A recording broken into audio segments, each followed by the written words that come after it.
Hi friends, welcome to cinema சம்பவம். இன்றைக்கி நம்ம பார்க்கக்கூடிய படம் கெங்கிஸ்கான் த லெஜண்ட் ஆஃப் த 10.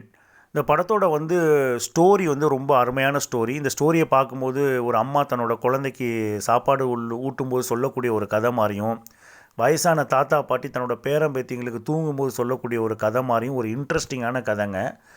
ஆனால் இந்த படத்தோட மேக்கிங் தான் ரொம்ப நல்லா இல்லை. இந்த ஸ்டோரி லைன் என்னன்னா, நம்ம செங்கிஸ்கான் ஒரு மாபெரும் ஒரு படை வீரர், அது நமக்கு எல்லாருக்கும் தெரியும். அவனோட ஊர் மக்களுக்கு பிளேக் நோய் வந்துடுது. இந்த போர் சண்டைலாம் நடந்தனால வந்துடுது. ஸோ இந்த பிளேக் நோயை கட்டுப்படுத்துறதுக்காக அவன் என்ன பண்ணுறான், அராவத்துன்னு ஒரு இனத்தை வச்சுருக்கிறான் செங்கிஸ்கான். அந்த அராவத்துனா ஒரு 10 பேர் கொண்ட ஒரு கும்பல்.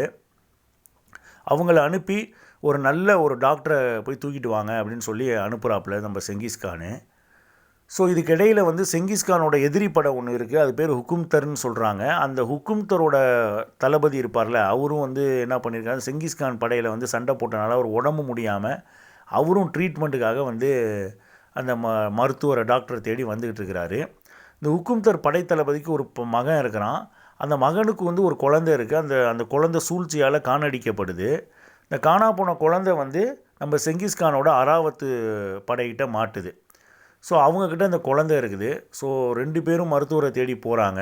இந்த குழந்தை என்ன ஆணுச்சு, அவங்களுக்கு மருத்துவர் எந்த குரூப்கிட்ட கிடைச்சாரு அப்படிங்கிறதான் மீதி கதையாக கொண்டு போயிருக்கிறாங்க.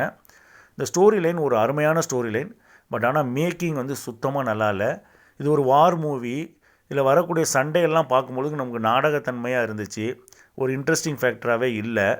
ஆனால் இந்த படத்தோட கேமரா ஒர்க்கு சூப்பராக இருந்துச்சுங்க. இது ஒரு காடு சார்ந்த இடமும், மலை, அந்த நீர்வீழ்ச்சி, காடு, அதெல்லாம் பார்க்குறதுக்கு ரொம்ப அருமையாக இருந்துச்சு. இந்த picturisation, location super. Camera work அட்டகாசம். மியூசிக்கும் ஓரளவுக்கு பரவாயில்ல. மேக்கிங் நமக்கு இன்ட்ரெஸ்ட்டாகவே இல்லை. இதில் நடித்தவங்களாம் பேருக்கு நடித்த மாதிரி இருந்துச்சு.